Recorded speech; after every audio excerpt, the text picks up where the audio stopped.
Welcome class. In this lecture, we will discuss about the next topic of bending stresses, that is strength of a section. Strength of section. Okay इस particular lecture में हम लोग strength of section discuss करेंगे और strength of section discuss करने के बाद हम लोग कुछ न्यूमेरिकल सॉल्व करेंगे। ठीक है, कुछ न्यूमेरिकल सॉल्व करेंगे हम लोग। ठीक है, उसके रिगार्डिंग। ठीक है, तो इसके पहले लेक्चर्स में सारी चीज़ें क्लियर थी। ठीक है, अब हम लोग नेक्स्ट जो हमारा था स्ट्रेंथ ऑफ सेक्शन क्या होता है।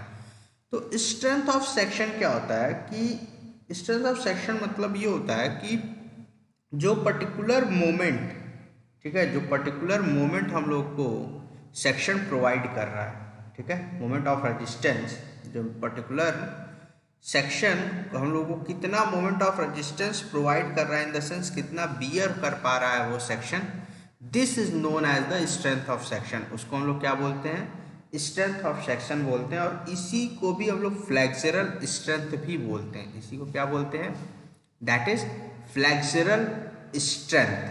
ठीक है, तो the strength of a section means moment of resistance offered by the section. Simple definition है, the strength of a section means the moment of resistance offered by the section. मतलब वो particular section कितना moment of resistance हमको offer कर रहा है। ठीक है, तो इसको हम लोग लिखते हैं, डेफिनेशन लिख लेते हैं, that is the strength of section means the strength of section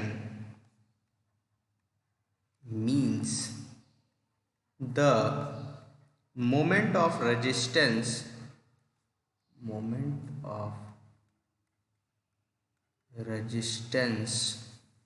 offered by the section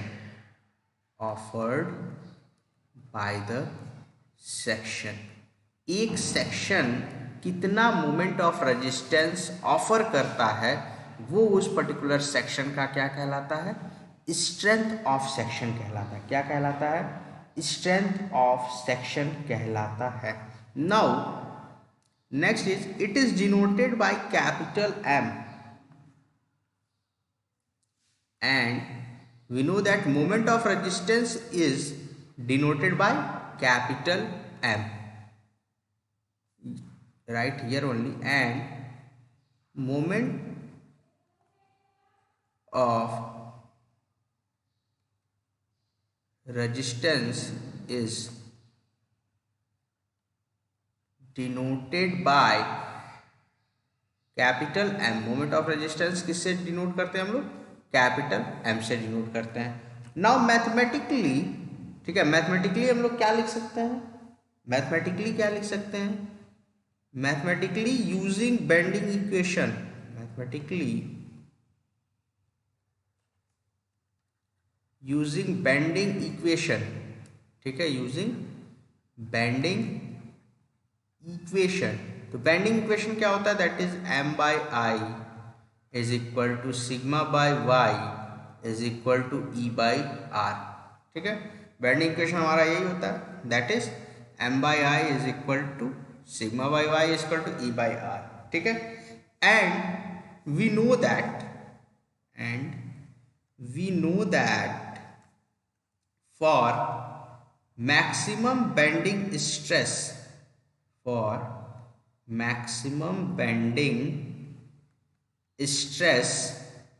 y should be maximum, y should be y max, y क्या होना चाहिए, y max से इक्वल होना चाहिए। तो ऊपर जो इक्वेशन लिखा है दैट इज बेंडिंग इक्वेशन, उसको हम लोग इस फॉर्म में लिख सकते हैं, that is m by I is equal to sigma max by Y max, sigma max by Y max. और यहाँ से ये लिख सकते हैं m is equal to sigma max I by Y max,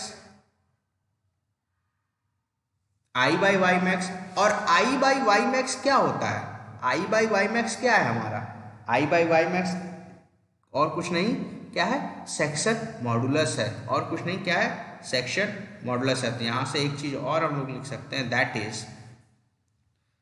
is m is equal to sigma max into Z, sigma max into Z, where z is equal to i by Y max section modulus. क्या होता है?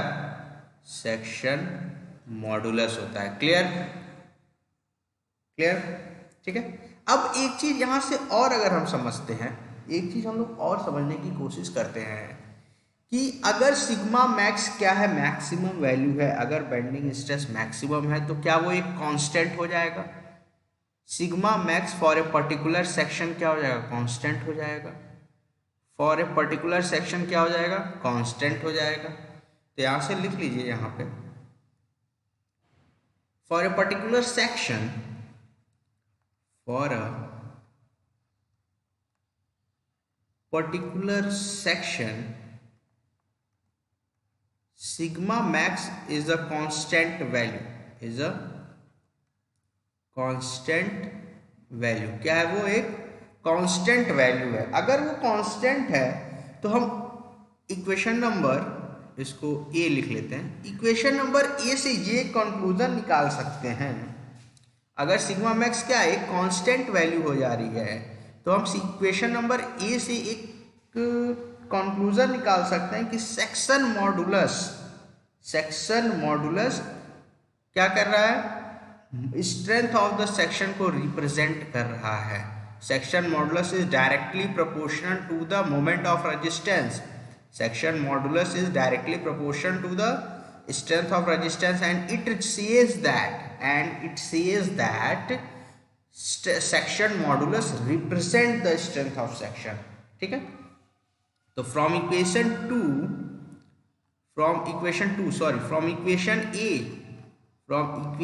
A we can say that हम लोग कह सकते हैं, क्या कह सकते हैं? that is section modulus represents the strength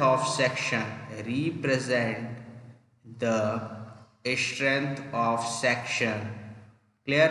this is the most important statement. ये बहुत इंपॉर्टेंट स्टेटमेंट है ऑब्जेक्टिव पॉइंट ऑफ व्यू से, कि स्ट्रेंथ ऑफ सेक्शन को क्या, कौन सा कंपोनेंट रिप्रेजेंट करता है, that is section modulus.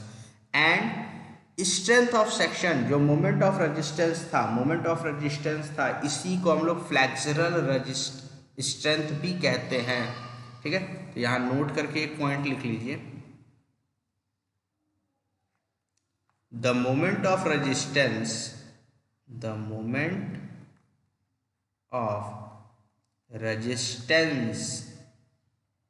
m is also known as flexural strength. इसको फ्लैक्सुरल स्ट्रेंथ से भी हम लोग रिप्रेजेंट कर सकते हैं। क्लियर? तो इसको इस तरह सिग्मा मैक्स को लिख लीजिए, that is the sigma max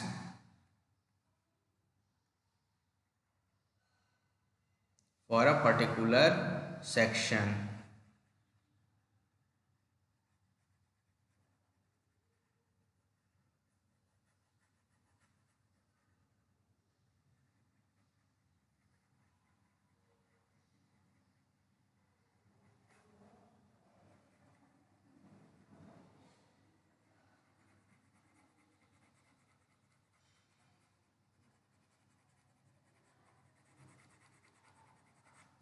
ठीक है। तो इसको ये लिख सकते हैं हम लोग, दैट इज, नोट पे लिख सकते हैं, bending stress, maximum bending stress, that is sigma max stress is the flexural strength, इसको हम लोग क्या बोल सकते हैं? फ्लैक्सुरल स्ट्रेंथ भी बोल सकते हैं। क्लियर? ठीक है। तो section mode, strength of section clear हो गया, स्ट्रेंथ ऑफ सेक्शन क्लियर हो गया हम लोग को,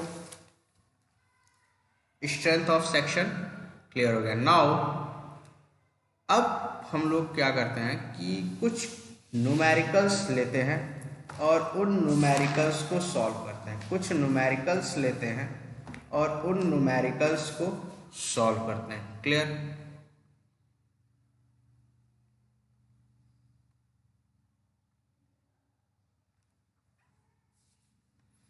Now the first numerical, a rolled steel joist, a rolled steel joist of I section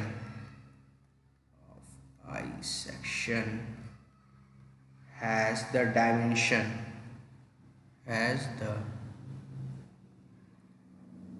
dimensions as shown in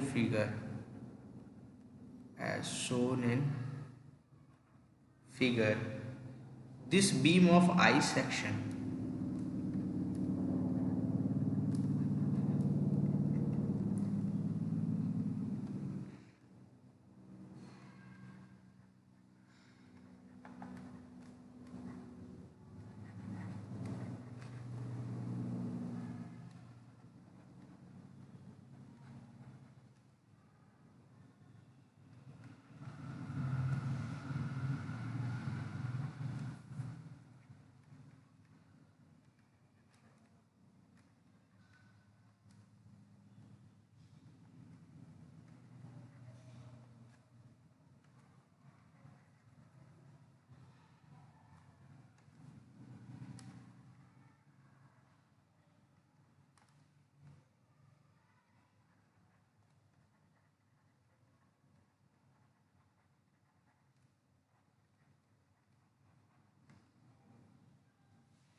clear? तो ये आपका क्वेश्चन है, ठीक है। क्वेश्चन क्या कह रहा है इसको एक बार ध्यान से देखिए। क्वेश्चन क्या कह रहा है कि रोल्ड स्टील जॉइंट्स है आई सेक्शन का, ठीक है। आई सेक्शन का स्टील रोल्ड स्टील जॉइंट्स है, ठीक है, जिसका डायमेंशन आपका फिगर में दिया हुआ है। फिगर में क्या किया है, सारे डायमेंशंस दिए हुए हैं, ठीक है।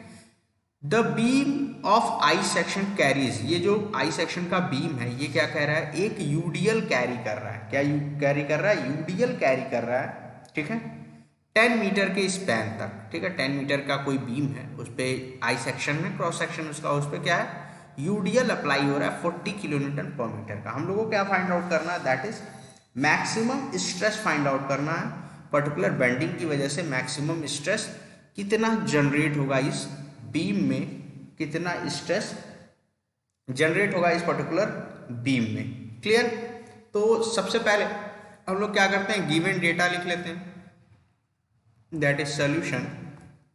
गिवन डेटा हमारे पास क्या क्या है, दैट इज यूडीएल की वैल्यू दी हुई दैट इज 40 किलो न्यूटन पर मीटर। 40 किलो न्यूटन पर मीटर का यूडीएल दिया हुआ है। क्लियर? ठीक है। एल की वैल्यू दी है that is 10 metre. 10 metre L की वैल्यू दी हुई है। क्लियर? अब ये वैल्यूज दी हुई हैं, हम लोग क्या कर सकते हैं, bending equation sigma max find out करना है। क्या फाइंड आउट करना है? सिग्मा मैक्स फाइंड आउट करना है। ठीक है, तो सिग्मा मैक्स फाइंड आउट करने के लिए सबसे पहले न्यूट्रल एक्सिस देख लेते हैं। तो न्यूट्रल एक्सिस इसके सेंटर से पास करेगा इस तरीके से, सिमेट्रिकल सेक्शन है तो न्यूट्रल एक्सिस यहाँ से पास करेगा, दैट इज यहाँ से यहाँ तक की इसकी डिस्टेंस कितनी होगी 200 mm। ठीक है, कितनी होगी 200 mm, क्योंकि टोटल 500 mm है। तो यहाँ से हम लोग वाई मैक्स लिख सकते हैं, that is Y max is equal to 400/2 is equal to 200 mm। ये सिमेट्रिकल सेक्शन है इसलिए हम लोग डायरेक्ट लिख दिए हैं। अनसिमेट्रिकल सेक्शन रहेगा, अनसिमेट्रिकल सेक्शन रहेगा तो वहाँ पे हमको वैल्यू निकालनी पड़ेगी। अभी नेक्स्ट क्वेश्चन अनसिमेट्रिकल सेक्शन का ही हम लोग डिस्कस करेंगे, तो उसमें वैल्यू देखते हैं कैसे निकाला जाता है वैल्यू। क्लियर? क्लियर? ठीक है, तो यहाँ से हम लोग ये पता कर लिए। अब W और L गिवन है और बीम पे यूडीएल लगा हुआ है, दैट इज मैक्सिमम मोमेंट हम लोग फाइंड आउट कर सकते हैं। तो that is maximum bending moment क्या होगा, मैक्सिमम बेंडिंग मोमेंट क्या होगा, that is m is equal to WL²/8, that is 40 into 10²/8 is equal to किसके इक्वल आएगा? ठीक है, यहाँ से हम लोग क्या कर लेते हैं, इसको न्यूटन में कन्वर्ट कर लेते हैं। 40 इंटू 1000 से मल्टीप्लाई कर दीजिए। ठीक है, 1000 से और क्या करिए आप इसमें मल्टीप्लिकेशन कर दीजिए, तो it is converted into newton. ठीक है, into 10⁻³ it comes 5 into 10⁻5 newton metre. ठीक है, और इसको कन्वर्ट कर लीजिए न्यूटन mm के फॉर्म में, that is 5 into 10⁸ newton millimetre. Clear? Maximum bending moment की वैल्यू पता चल गई हमको। ठीक है, मैक्सिमम बेंडिंग मोमेंट की वैल्यू की पता चल गई हम लोग को।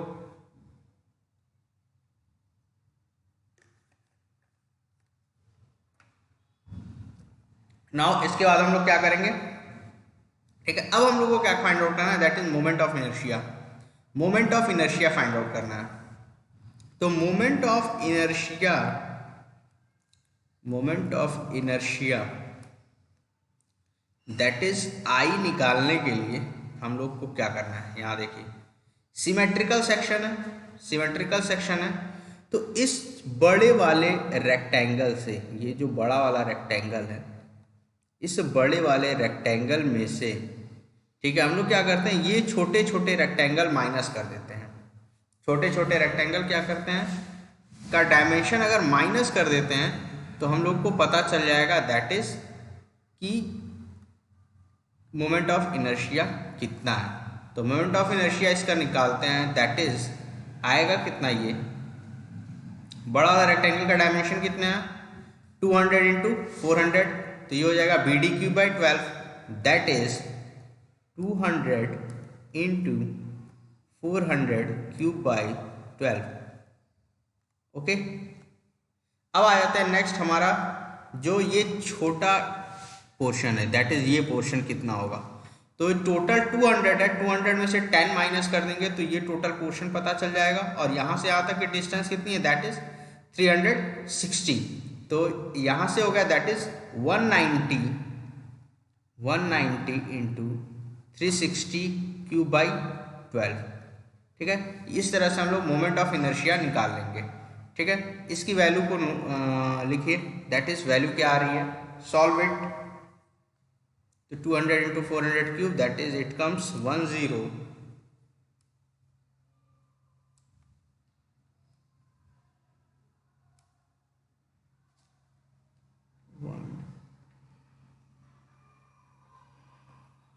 it comes this much, and here it is 73872.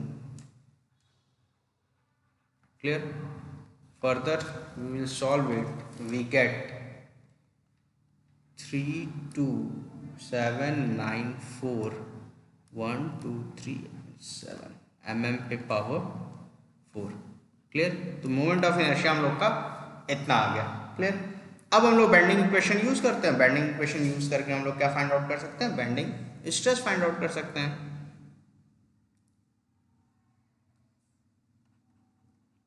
Now using bending equation use करते हैं, that is m by I is equal to sigma by Y, और sigma max is equal to m by I into Y max. Value put कर लेते हैं, that is m की value कितनी है? 5 into 10⁸ newton mm। i की value that is 32794,667 into Y max कितना? That is 200।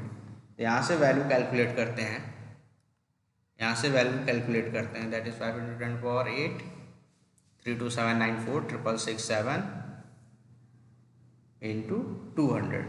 Okay, तो इट कम्स 304.92 न्यूटन पर mm स्क्वायर। ठीक है, तो ये इतना बेंडिंग स्ट्रेस जनरेट हो रहा है पर्टिकुलर स्टील बीम में। क्लियर। तो इस बार और इस न्यूमेरिकल को आप लोग अच्छे से देख लीजिए सॉल्यूशन। अगर कुछ डाउट है तो कमेंट कर दीजिएगा।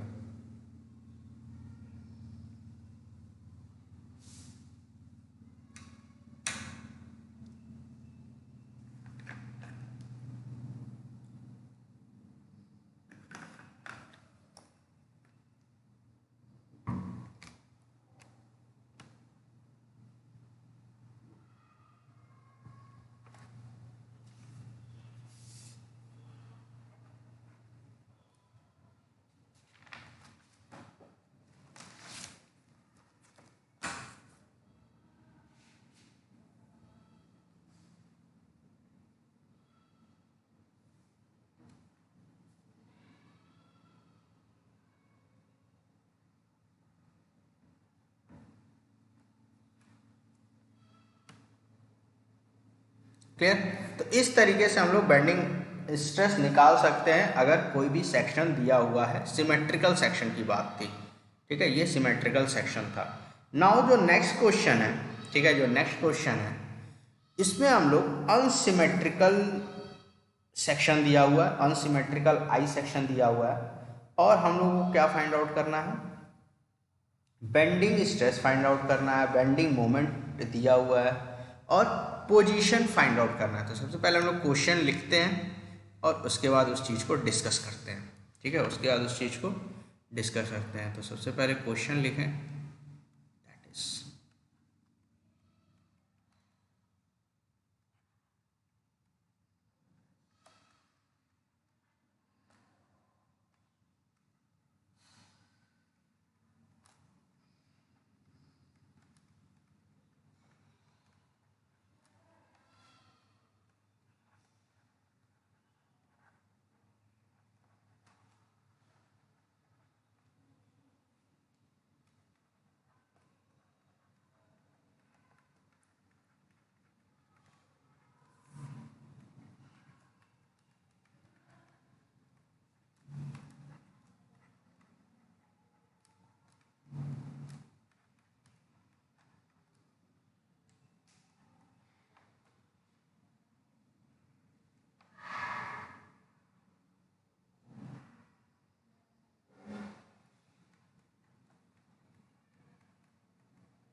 ठीक है, तो ये आपका क्वेश्चन है। क्वेश्चन क्या कह रहा है कि एक cast iron bracket subjected to bending has the cross section of I form. ठीक है, एक कोई कास्ट आयरन ब्रैकेट है जिसमें बेंडिंग लग रही है, ठीक है, और उसका क्रॉस सेक्शन कैसा है, आई फॉर्म में है। ठीक है, अभी फिगर उसका बनाते हैं हम लोग। द आई सेक्शन है अनइक्वल फ्लेंजेस, अनइक्वल फ्लेंजेस है, इसका मतलब कि वो अनसिमेट्रिकल सेक्शन है, अनसिमेट्रिकल सेक्शन है। ठीक है, अब क्या फाइंड करना है, find the position of neutral axis and the moment of inertia of the section about the neutral axis. तो सबसे पहले हम लोग क्या फाइंड आउट करना है, न्यूट्रल एक्सिस फाइंड आउट करना और moment of inertia find out करना है about neutral axis. Clear, and if the maximum bending moment on the section is 40 mega newton mm। ठीक है, 40 मेगा न्यूटन mm का क्या दिया हुआ है, बेंडिंग मोमेंट उस पर्टिकुलर सेक्शन पे दिया हुआ है। उस केस में हमको मैक्सिमम बेंडिंग स्ट्रेस फाइंड करना है और उसका नेचर फाइंड आउट करना है। ठीक है, तो सबसे पहले हम लोग बाकी फिगर को भी ड्रॉ कर लेते हैं, बाकी फिगर भी ड्रॉ कर लेते हैं।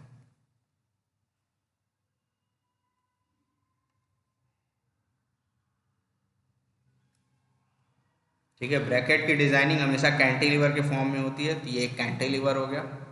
नेक्स्ट आई सेक्शन ड्रॉ करते हैं हम लोग।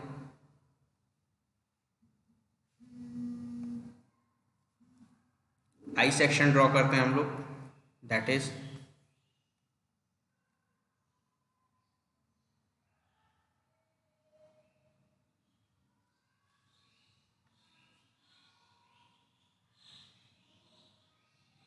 ठीक है, ये हमारा क्या हो गया, आई सेक्शन हो गया। ये हमारा क्या है, आई सेक्शन है। अब इसके डायमेंशंस हम लोग लिख लेते हैं। ठीक है, तो डायमेंशंस क्या क्या है, दैट इज 200 है। ठीक है, ये आपका 50 mm। ठीक है, नेक्स्ट ये भी आपका कितना है, 50 mm। ठीक है, और ये आपका है 50 mm। यहाँ से यहाँ तक की डिस्टेंस है आपकी 200 mm, और नीचे जो डिस्टेंस है दैट इज 130 mm। क्लियर, ये हमारे डायमेंशंस हो गए। तो अब ये हमारा पूरा क्वेश्चन हो गया। अब इस पर्टिकुलर क्वेश्चन में हम लोगों को क्या फाइंड आउट करना है, न्यूट्रल एक्सिस फाइंड आउट करना है और moment of inertia find out करना है न्यूट्रल एक्सिस के अबाउट, और क्या फाइंड आउट करना है, maximum bending moment, bending stress और नेचर ऑफ स्ट्रेस। तो एक चीज़ हम लोग ध्यान देते हैं कि अगर न्यूट्रल एक्सिस फाइंड आउट करना है तो न्यूट्रल एक्सिस फाइंड आउट करने के लिए हमको सबसे पहले क्या फाइंड आउट करना पड़ेगा, CG फाइंड आउट करना पड़ेगा, सेंट्रॉयड फाइंड आउट करना पड़ेगा, और सेंट्रॉयड जो होगा वहीं से हमारा न्यूट्रल एक्सिस पास करेगा, वहीं से हमारा क्या होगा, न्यूट्रल एक्सिस पास करेगा। तो सबसे पहले हम लोग इसको क्या करते हैं, 3 सेक्शंस में डिवाइड कर लेते हैं, दैट इज 1, 2 एंड 3। ये 3 सेक्शंस हो गए। ठीक है, अब हम लोग इस तीनों सेक्शंस का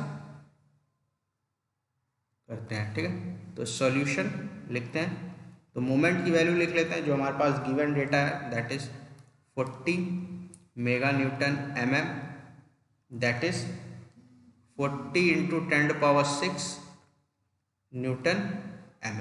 क्लियर, ये डेटा हमको दिया हुआ है। अब हम लोग का जो मेन टास्क है वो है फाइंड आउट करना CG। ठीक है, तो 3 सेक्शन में डिवाइड किए हैं, तो हम लोग क्या कर लेते हैं, A1 एरिया लिख लेते हैं, दैट इज A1 क्या होता है, एरिया है, तो 130 इंटू 50 होगा, that is 130 into 50, that is 6500 mm²। और इसका Y1 लिख लेते हैं, दैट इज 50, यहाँ पे Y1 क्या होगा इस पर्टिकुलर का, Y वैल्यू ये है, तो 50/2, that is 50/2, that is equal to 25 mm। Clear, similarly second का एरिया निकालते हैं, सेकंड का एरिया कितना होगा, 50 इंटू 200, तो 50 into 200 that is equal to 10,000, और Y2 निकालते हैं। तो यहाँ का अगर हम निकालेंगे, यहाँ का अगर हम लोग CG निकालने की कोशिश करेंगे इस पर्टिकुलर पे, तो क्या होगा, 50 तो ऐड करेंगे और 200 का हाफ कर देंगे। 50 तो हमारा पूरा पूरा 50 जा रहा है और इस सेक्शन का हाफ हो रहा है, तो यहाँ से हो जाएगा ये y2 कितनी होगी, 50 mm plus 200/2, that is 150 mm। Clear है, ये क्लियर है कैसे आया, ठीक है। नाउ अब A3 सेक्शन लेते हैं, थर्ड सेक्शन का लिखते हैं हम लोग, दैट इज A3 कितना हमारा सेक्शन थर्ड का एरिया 200 × 50, दैट इज 200 × 50, ये आ जाएगा 10,000 mm²। और उसके बाद y3 निकालेंगे, तो y3 देखिए कैसे निकलेगा, थर्ड सेक्शन का हमको CG फाइंड आउट करना है इंडिविजुअल, तो 1 तो पूरा जा रहा है, सेक्शन 1 में 50 पूरा, 200 पूरा और 50 का हाफ, ठीक है। तो that is 50 plus 200 plus 50/2, that is 275 mm। Clear, तो सारे सेक्शन का एरिया निकाल लिया और इंडिविजुअल कितना उसका CG कहाँ से पास करेगा वो निकाल लिया। नाउ हम लोग y बार का फॉर्मूला जानते हैं, y बार का फॉर्मूला जानते हैं, that is a1y1 plus a2y2 plus a3y3 upon a1 plus a2 plus a3, ठीक है। तो अब ये फॉर्मूला तो जानते हैं, लेकिन y1 हम लोग ले कहाँ से रहे हैं, तो हम लोग ये एज्यूम कर लेते हैं, हम लोग एज्यूम क्या करते हैं, यहाँ से ध्यान दीजिए, हम लोग एज्यूम ये करते हैं कि जो y डैश है, दैट इज जो y डैश है वो कहाँ से है, फ्रॉम बॉटम। ये y डैश जो हम लोग लिख रहे हैं ये वैल्यू कहाँ से है, y डैश यहाँ से है, ठीक है। तो यहाँ पे हम लोग लिख लेते हैं फॉर्मूले के बगल में ही, assume y dash from the bottom of the section, bottom of the section से हम लोग y dash ले रहे हैं, ठीक है। तो अब वैल्यू निकालते हैं, a1 a2 b1 a1 a2 a2 a1 a2 a3 की वैल्यू फाइंड है हमारे पास है, y1 y2 y3 है, तो सारी वैल्यू यहाँ पे पुट कर लीजिए। तो a1 कितना था आपका 6500, y1 कितना था 25, a2 कितना था 10,000, y2 कितना था 150, a3 कितना था दैट इज 10,000 और a3 कितना y3 कितना था 275 अपॉन 6500 प्लस 10,000 प्लस 10,000। अब यहाँ से इसको हम लोग कैलकुलेट करते हैं, कैलकुलेट करिए, तो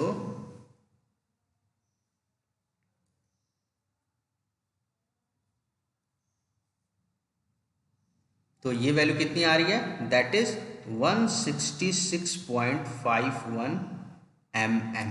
ये वैल्यू कितनी आ रही है, 166.51 mm। तो यहाँ से हम लोग क्या लिख सकते हैं, यहाँ से हम लोग एक चीज लिख सकते हैं, the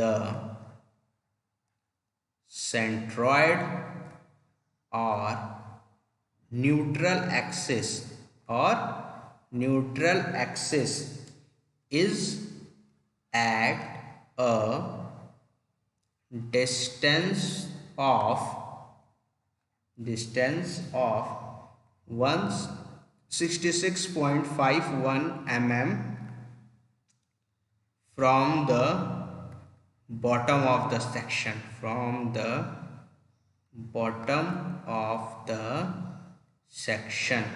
bottom of the section से ये क्या है हमारा 166.51 mm पे है।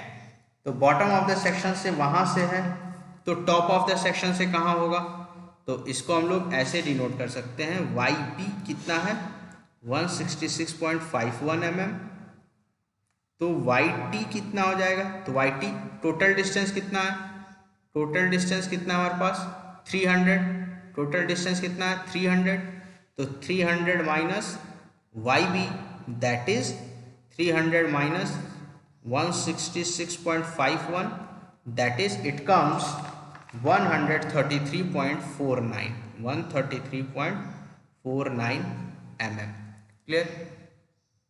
तो ये चीजें हो गई। बॉटम से कितना है 166.5 एम पे 51 पे और टॉप से कितना है 133.49 mm पे। क्लियर। तो हम लोगों को पोजीशन ऑफ न्यूट्रल एक्सिस पता चल गया। हम लोगों को क्या पता चल गया, पोजीशन ऑफ न्यूट्रल एक्सिस पता चल गया। नेक्स्ट, अगर पोजीशन पता चल गया तो अब हम लोग क्या करेंगे, अपना नेक्स्ट जो वर्क था that is moment of inertia about neutral axis निकालेंगे। अब न्यूट्रल एक्सिस के अबाउट मोमेंट ऑफ इनर्शिया निकालेंगे। तो इसको देखते हैं, मोमेंट ऑफ इनर्शिया निकालते हैं। तो मोमेंट ऑफ इनर्शिया को क्या लिख सकते हैं, दैट इज ये लिख सकते हैं हम लोग कि कंप्लीट जो मोमेंट ऑफ इनर्शिया होगा वो तीनों मोमेंट ऑफ इनर्शिया का सम होगा। तीनों मोमेंट ऑफ इनर्शिया का जो तीन सेक्शन है, तीनों मोमेंट ऑफ इनर्शिया का सम होगा। और ये तीनों मोमेंट ऑफ इनर्शिया हम लोग कैसे निकालेंगे, पैरेलल एक्सिस थ्योरम के मदद से निकालेंगे। पैरेलल एक्सिस थ्योरम की मदद से निकालेंगे। और पैरेलल एक्सिस थ्योरम क्या कहता है, A B is equal to A G plus A H square. तो पैरेलल मोमेंट ऑफ इनर्शिया इस फॉर्मूले का यूज करके हम लोग निकालेंगे। तो I1 क्या होगा, I1 क्या होगा, I1 जो हमारा बॉटम सेक्शन था वो लेंगे। तो यहाँ पे एक बार देख लेते हैं, I1 आप देख लीजिए, I1 ये था। तो इसका moment of inertia that is 130 into 50 cube by 12 plus इसका एरिया 130 इंटू 50 प्लस इसका CG से लेके इसके CG तक का डिस्टेंस, इसका CG ये था तो यहाँ से यहाँ तक का डिस्टेंस ये क्या होता है, h होता है। सिमिलरली इसी तरह सारे सेक्शन का निकालेंगे।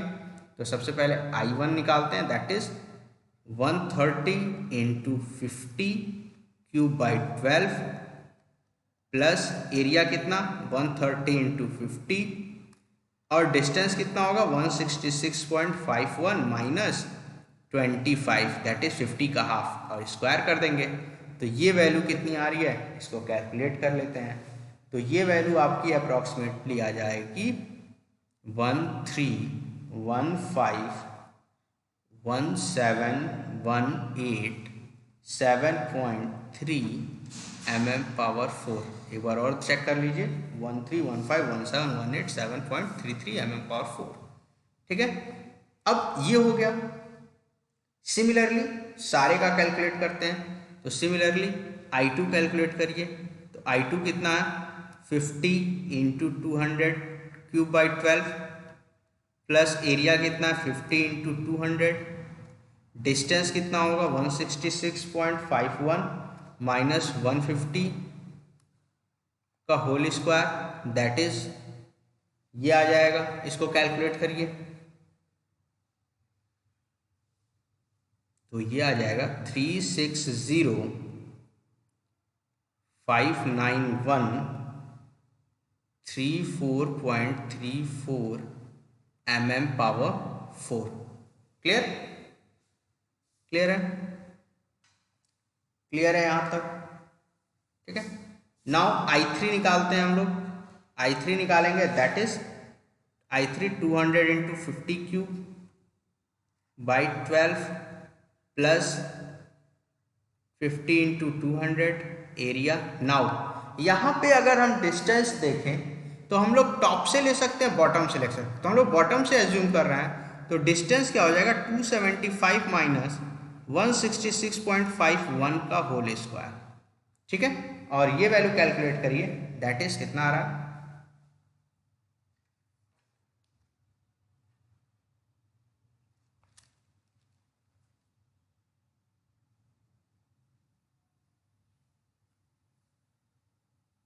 That is 119,784,134.3 mm/4।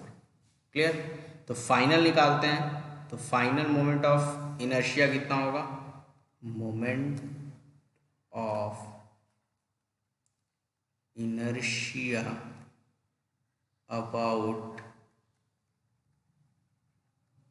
neutral axis I is equal to I1, that is 13151718.7.3 plus 360,59134.34 plus 119784.134.3, that is इसको ऐड करेंगे, समअप करेंगे तो इट बिकम्स 287,6360455.9 mm/4।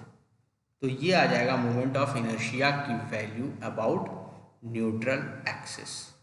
ठीक है, मोमेंट ऑफ इनर्शिया की value about neutral axis. Clear? तो हम लोग दो चीजें फाइंड आउट कर चुके हैं, दैट इज फर्स्ट हम लोग क्या फाइंड आउट कर चुके हैं, that is position of neutral axis. Second हम लोग क्या फाइंड आउट कर चुके हैं, that is moment of inertia about neutral axis. Clear? तो मोमेंट ऑफ इनर्शिया कैलकुलेशन एक बार चेक कर लीजिए आप लोग।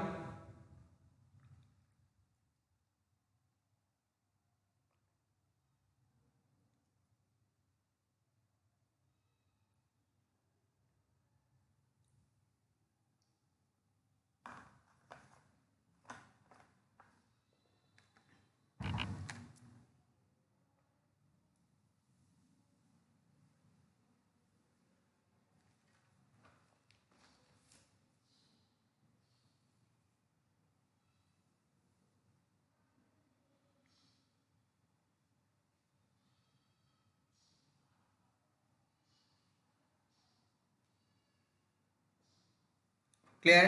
नाउ अब हम लोग अपने लास्ट स्टेप पे चलते हैं। लास्ट क्वेश्चन क्या था, हमको बेंडिंग स्ट्रेस पूछा गया और नेचर ऑफ बेंडिंग स्ट्रेस पूछा गया। ठीक है, तो अब उसको डिस्कस करते हैं। नाउ यहां पे देखिए हम लोग को बीम जो गिवन थी वो क्या थी, कैंटिलीवर बीम थी। क्वेश्चन में देखिए फिगर में आपको पहले ही दिया गया था, फिगर में दिया गया कैंटिलीवर बीम, और कैंटिलीवर बीम के केस में मैक्सिमम मोमेंट दिया है। कैंटिलीवर बीम के केस में क्या दिया हुआ है, मैक्सिमम मोमेंट। तो मैक्सिमम मोमेंट कितना है हमारे पास, that is maximum moment, maximum bending moment given है मेरे पास, that is 40 mega newton mm, और इसको न्यूटन में कर लेते हैं तो 40 इंटू 10⁶ न्यूटन mm, ये गिवन है हमको। लेकिन एक चीज और है कि अगर ये वैल्यू गिवन है और हमारे पास जो बीम है वो कैंटिलीवर बीम है, तो आप लोग कैंटिलीवर बीम के केस में बेंडिंग मोमेंट हम लोग ड्रॉ करते हैं, तो वो बेंडिंग मोमेंट क्या बनता है, बेंडिंग मोमेंट इस तरीके से बनता है। बेंडिंग मोमेंट क्या बनता है, हॉगिंग बेंडिंग मोमेंट आता है, that is hugging bending moment आता है। ठीक है, इस तरह से बेंडिंग मोमेंट आता है, that is hugging bending moment आता है हमारे पास। तो हॉगिंग बेंडिंग मोमेंट का केस अगर हम ड्रॉ करें, तो हॉगिंग बेंडिंग मोमेंट का केस अगर हम ड्रॉ करते हैं, तो एक चीज आप लोग देखिए, हम लोग डिस्कस बेसिकली कर रहे हैं नेचर ऑफ फोर्स क्या होगा, नेचर ऑफ स्ट्रेस क्या होगा, सपोज ये है। ठीक है, और इसी का हम लोग क्या करते हैं, हॉगिंग बनाते हैं। तो हॉगिंग क्या होगा, अगर इस पे बेंडिंग मोमेंट लग रहा है तो हॉगिंग डाउनवर्ड जाएगा फोर्स इस तरीके से। ठीक है, इस तरीके से बनेगा ये, कुछ इस तरीके से बनेगा ये पार्ट। तो अगर इस पार्ट को हम लोग यहाँ पे देखें, ठीक है, ये पार्ट इस तरीके से देखते हैं, तो इस पार्ट से क्या देख सकते हैं हम लोग, इस पार्ट से ये देख रहे हैं कि बॉटम पे क्या हो रहा है, बॉटम की चीजें कॉम्प्रेस हो रही हैं। बॉटम की चीजें क्या हुई हैं, बॉटम की चीजें कॉम्प्रेस हो रही हैं, बॉटम की चीजें देखो कॉम्प्रेस हो रही हैं। और टॉप फाइबर क्या हो रहा है, टेंसाइल नेचर में आ रहा है। ठीक है, तो यहां से अगर स्ट्रेस डिस्ट्रीब्यूशन कर्व बनाते हैं अगर हम, ठीक है, स्ट्रेस डिस्ट्रीब्यूशन कर्व बनाते हैं कैंटिलीवर के केस में, तो स्ट्रेस डिस्ट्रीब्यूशन कर्व क्या बनेगा, ऊपर टेंसाइल बनेगा, नीचे कॉम्प्रेसिव बनेगा, ऊपर टेंसाइल, नीचे कॉम्प्रेसिव, ऊपर टेंसाइल बनेगा और नीचे कॉम्प्रेसिव बनेगा। इट मीन्स यहाँ पे सिग्मा टी आएगा, यहाँ पे सिग्मा सी आएगा। ठीक है, तो यहाँ से हम कंक्लूजन क्या लिख सकते हैं, यहाँ से हम कंक्लूजन ये लिख सकते हैं, कंक्लूजन क्या लिख सकते हैं, due to negative bending moment, due to hogging moment, hogging moment, hogging moment, bottom face, bottom face has compressive stress, has compressive stress, क्या है, compressive stress फील करेगा। And top face has tensile stress, has tensile stress. ठीक है, ये figure से आपको clear हो जा रहा है कि कहाँ पे आपका हो रहा है। इस तरह से डायग्राम बनाओगे तो इस तरह से ये बनेगा। ठीक है, इस तरह से हम लोग डिस्ट्रीब्यूशन कर्व बनाएंगे तो इस तरह से ये कर्व बनेगा। क्लियर हो गया। ठीक है, तो कहाँ पे कौन सा नेचर आएगा, बॉटम पे क्या आएगा, कंप्रेसिव, टॉप पे क्या आएगा, टेंसाइल। ठीक है, तो अब हम लोग क्या करते हैं, हम लोग बेंडिंग इक्वेशन, बेंडिंग स्ट्रेस निकालते हैं अपना। तो फॉर कंप्रेसिव स्ट्रेस, तो सबसे पहले हम लोग क्या करते हैं, कंप्रेसिव स्ट्रेस कैलकुलेट करते हैं। तो for compressive stress, compressive stress के लिए y की वैल्यू क्या होगी, कंप्रेसिव स्ट्रेस के लिए y की वैल्यू क्या होगी, दैट इज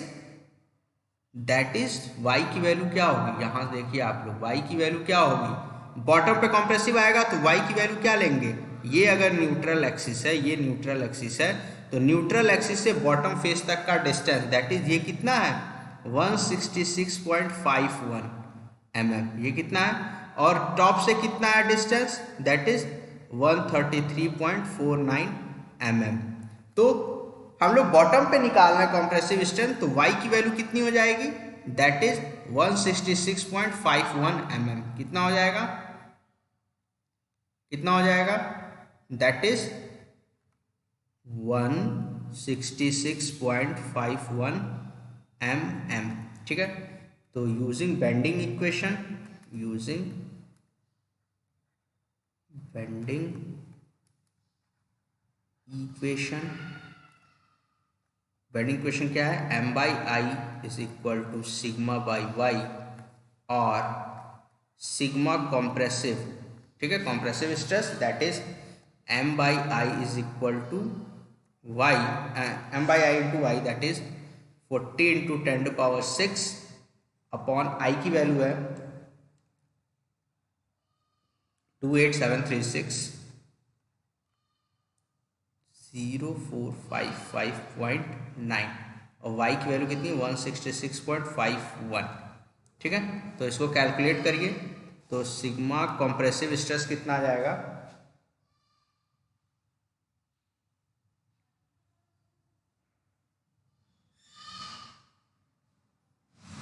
ये वैल्यू आपकी आ रही है दैट इज 40 इंटू 10⁻⁶ अपॉन 28736 और 55.9 into 166.51, it approximately came 23.177 Newton पर mm स्क्वायर। तो कंप्रेसिव स्ट्रेस कितना आ गया हमारा, ठीक है, कितना 23.177 न्यूटन पर एम स्क्वायर। नाउ हम लोग क्या फाइंड आउट करेंगे, टेंसाइल स्ट्रेस।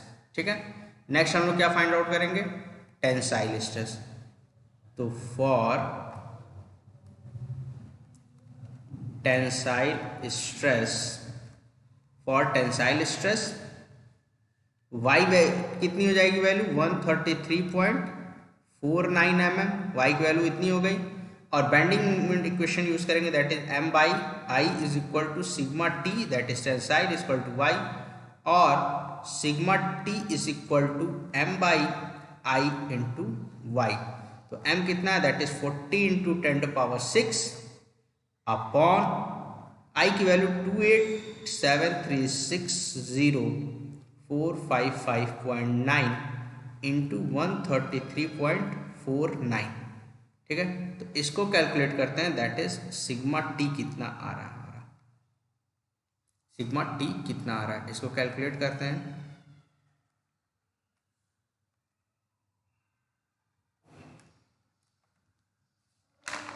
कैलकुलेट करिए।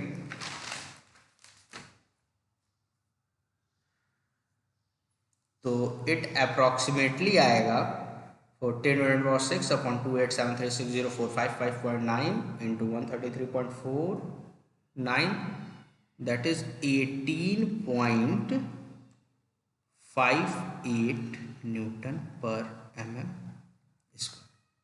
क्लियर। तो ये दो स्ट्रेसेस निकल गए। अब इन दो स्ट्रेसेस में, दोनों स्ट्रेसेस में हमसे क्या पूछा गया था, हमारे क्वेश्चन में क्या पूछा गया था, ये हम लोग देख लेते हैं। क्वेश्चन में हमारे क्या था वैल्यू कि determine the maximum stress, maximum bending stress और उसका नेचर, मैक्सिमम बेंडिंग स्ट्रेस कितना है और उसका नेचर कितना है। तो हमारे में मैक्सिमम बेंडिंग स्ट्रेस क्या है, that is compressive.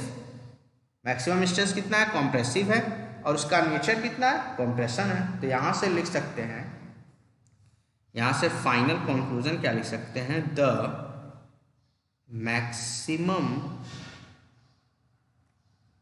Bending stress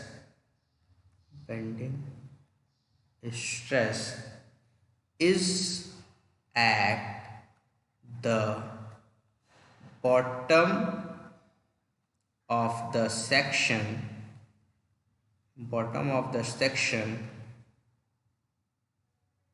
and the value is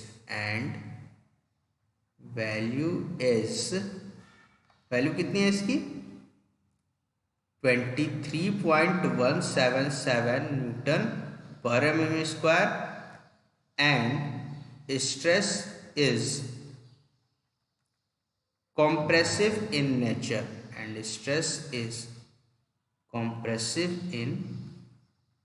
stress क्या है, कॉम्प्रेसिव है नेचर में। क्लियर।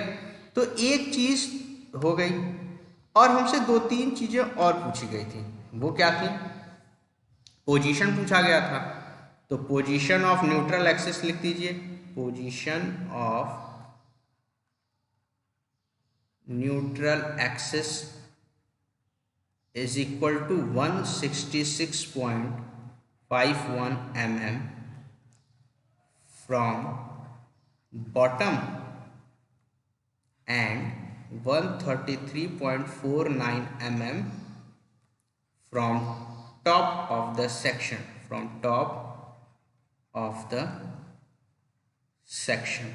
ठीक है। और एक और चीज पूछा गया था, that is moment of inertia. तो यहां से लिख लेते हैं हम लोग,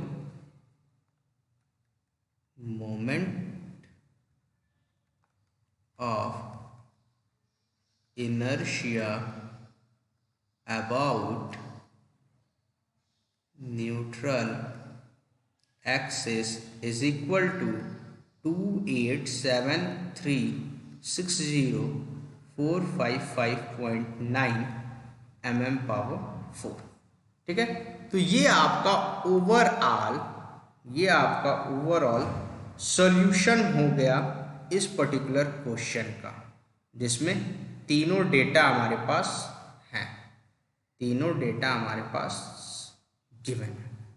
ठीक है। ये आपके पहला चीज पूछा गया था आपसे पोजीशन, सेकंड पूछा गया था मोमेंट ऑफ इनर्शिया, थर्ड आपसे पूछा गया था स्ट्रेस और उसका नेचर। ठीक है। तो ये हो गया। इस तरीके से हम लोग क्वेश्चन सॉल्व करेंगे सारे अनसिमेट्रिकल बेंडिंग के। तो एक बार इसके सॉल्यूशन पे और देख लीजिए आप लोग।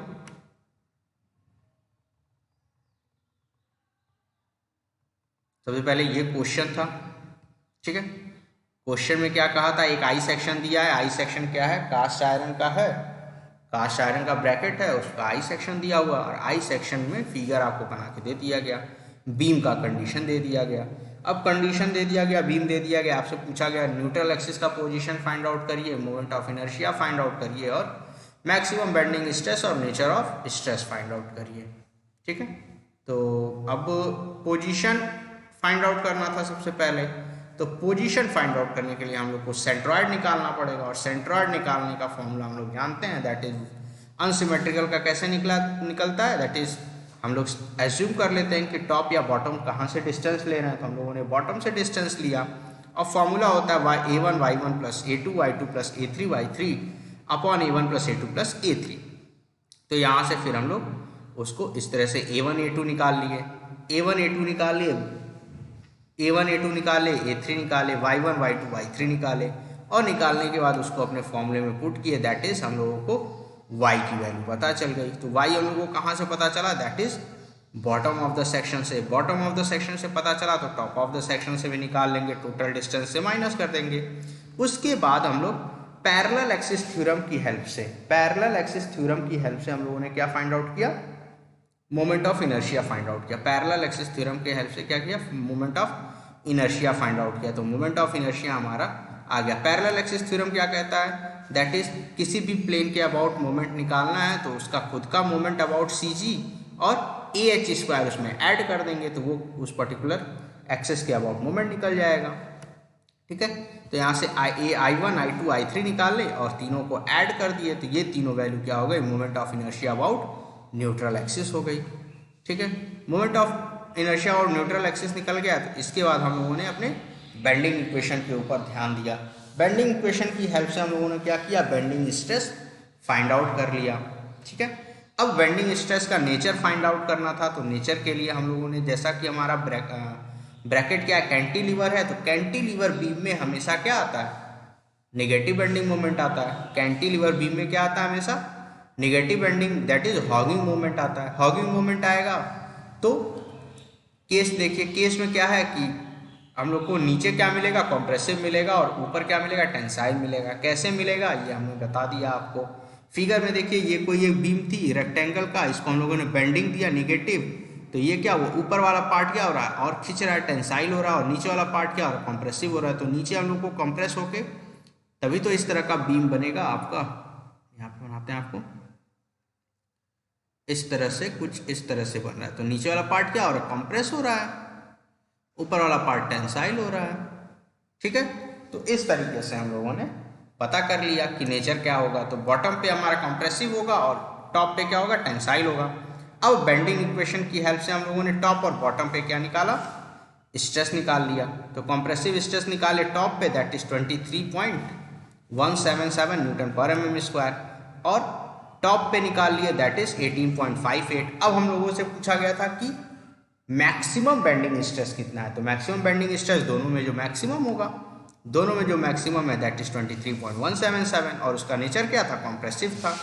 तो इस तरीके से हम लोग ये क्वेश्चन ओवरऑल सॉल्व कर लिए कि बेंडिंग स्ट्रेस कैसे हम लोग निकालेंगे आपका अनसिमेट्रिकल बेंडिंग में।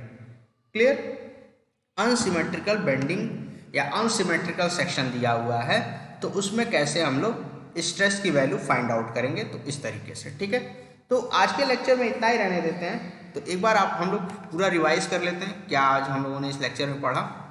तो सबसे पहले हम लोगों ने स्ट्रेंथ ऑफ सेक्शन पढ़ा। स्ट्रेंथ ऑफ सेक्शन क्या होता है, moment of resistant offered by the section, कितना एक section moment of resistant offer कर रहा है, तो वो क्या होता है, स्ट्रेंथ होता है। तो हम लोगों ने एक फॉर्मूला पढ़ा, that is m is equal to sigma max into Z. Sigma max into Z क्या होता है, मोमेंट ऑफ रेजिस्टेंस के इक्वल होता है। तो यहाँ से हम लोगों ने स्ट्रेंथ ऑफ सेक्शन पढ़ लिया, और यहाँ से एक कंक्लूजन निकाला कि section modulus represent the strength of section. Section modulus क्या रिप्रेजेंट करता है, स्ट्रेंथ ऑफ सेक्शन को रिप्रेजेंट करता है। ठीक है, ये इतना करने के बाद उसके बाद हम लोगों ने स्टील एक न्यूमेरिकल लगाया सिमेट्रिकल आई सेक्शन का। सिमेट्रिकल आई सेक्शन में हम लोगों ने क्या किया, बेंडिंग स्ट्रेस फाइंड आउट किया।